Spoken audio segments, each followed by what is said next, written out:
Hello friends, Revolver 44 here. I hope everybody is doing well and enjoying the beautiful fall weather and the foliage. We're lucky here in New England. We have the four seasons and we get to enjoy the beautiful foliage of the trees. And it's just, in my opinion, I think it's just the best place to live all the way around. I don't know how people who live down south can stand that heat. You know, it gets hot here in the summertime, but at least it's not all the time. It's just for a couple of months we have to bear it. And one other thing I'd like to mention too: please get out and vote. This is a very crucial election.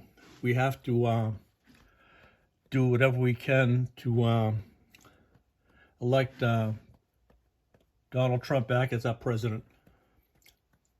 You might not think that that's a good idea, but that's my personal opinion, and I'm sticking with it. I think the country was a whole lot better off when he was president.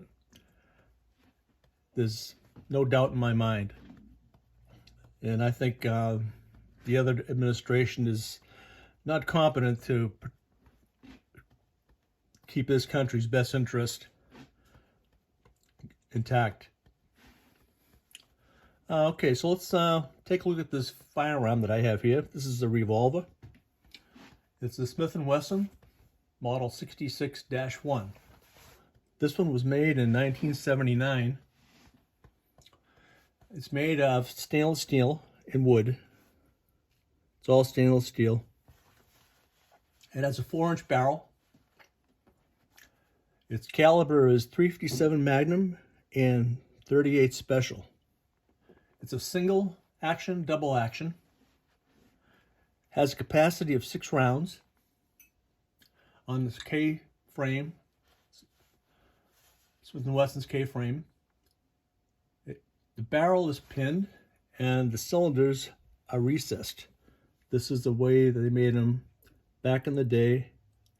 They stopped doing that around 1980, 1981. You see the recessed cylinders.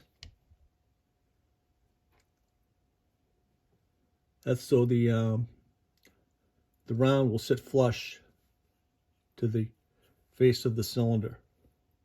And the pinned barrel, they screw the barrel in and they push this pin through it to lock it in. That's something they stopped doing around 1980. It's a beautiful, beautiful piece. It has target walnut stocks with Smith & Wesson medallions.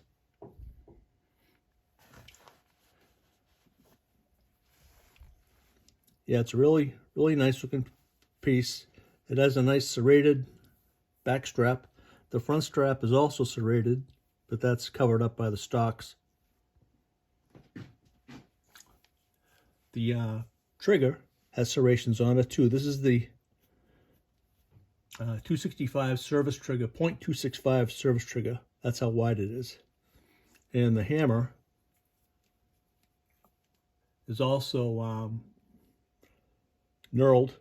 This is the 375 semi-wide target trigger. This gun has a shrouded ejector rod. It's full-length ejector rod. Get your rounds out easily. These older ones have the Smith & Wesson trademark on the right side instead of on the left, like the newer ones do.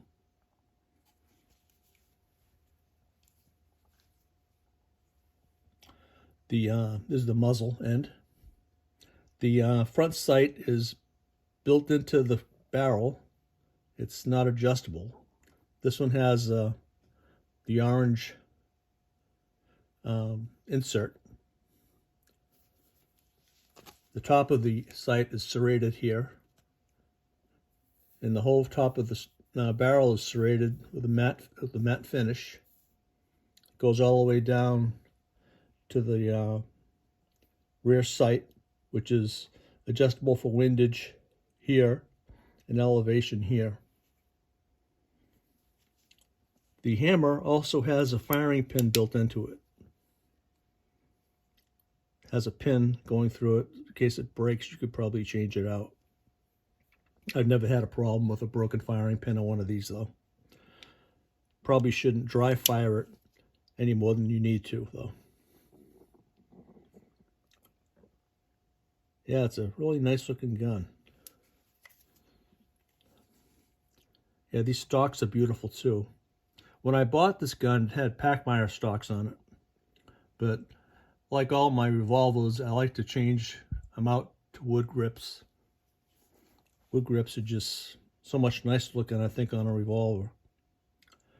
This gun is, they started making these in 1970. This is the stainless steel version of the Model 19. The Model 19, they started making in 1955. Back then, it wasn't called the Model 19. It was just called the Combat Magnum. Smith & Wesson didn't start using model numbers until 1957.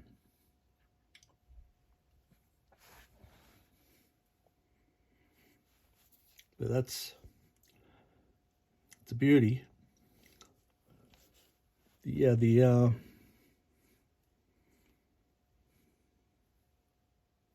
That's really sweet. See the underside of it.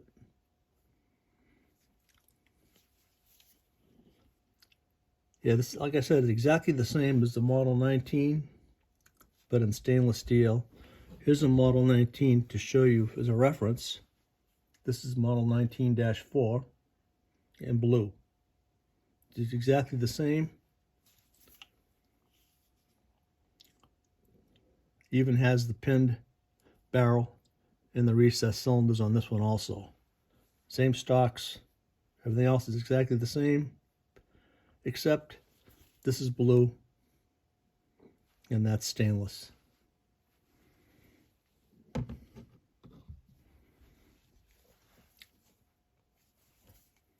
Yeah, this has roll marks on this side. It says Smith & Wesson 357 Magnum. Your 4-line address, your Smith & Wesson engraving. On this side, it just says Smith & Wesson, and that's it for the roll marks.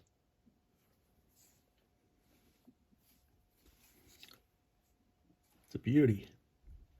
Let's check the trigger pull weight. My Lyman trigger gauge. Check it in double action first.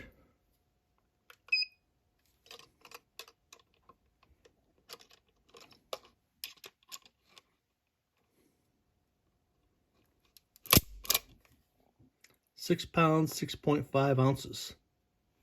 That's nice. Try it single action.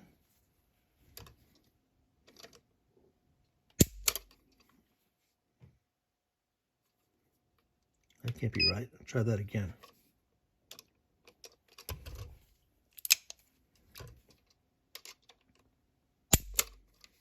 £2, 3.1 ounces. Try double action again too, just in case. That's £6, 8.6 ounces. It's about the same as what I got the first time. Let's see what the weight of the gun is.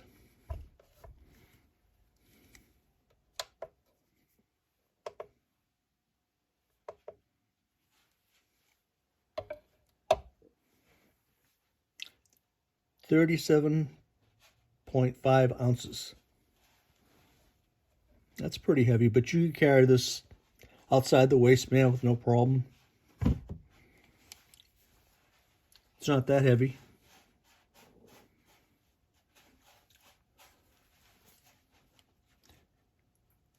Yeah, it's a nice piece, nice vintage piece. These here probably aren't really readily available to buy in the used market. There are some out there, but they're getting a little bit hard to find. They still, Smith & Wesson brought back this Model 66 around 2015 or 16, I think. I brought it back, the Model 66-8, I believe it is. But that has, it's a little bit different.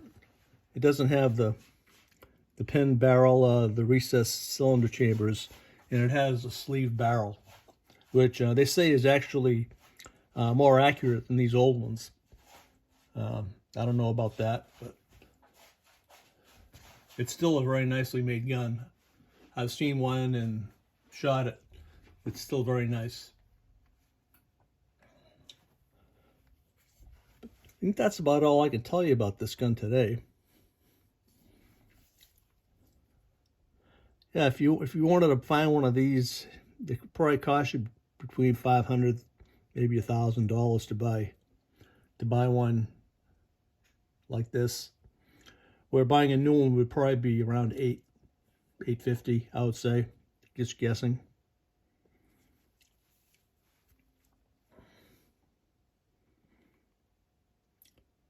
You have to excuse me for not making a video for so long. I kind of get lazy about making videos. Yeah, I'm retired now and I have all kinds of time to do whatever I want, and I don't know. Not that I don't want to make the videos, it's just that I kind of put it off, and before I know it, a month has gone by. Plus, you know, finding the content to make videos can always be a problem. Probably have to start redoing some of mine, like chapter 2s, like what Hickok does with some of his. Eventually,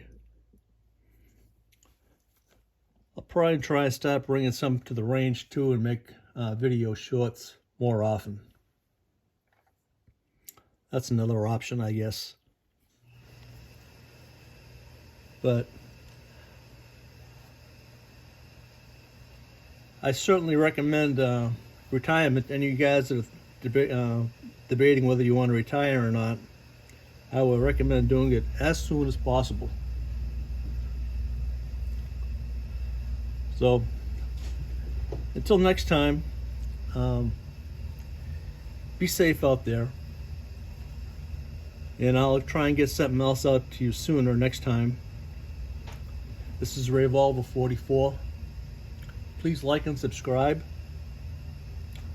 And be safe and have a good day. Thank you.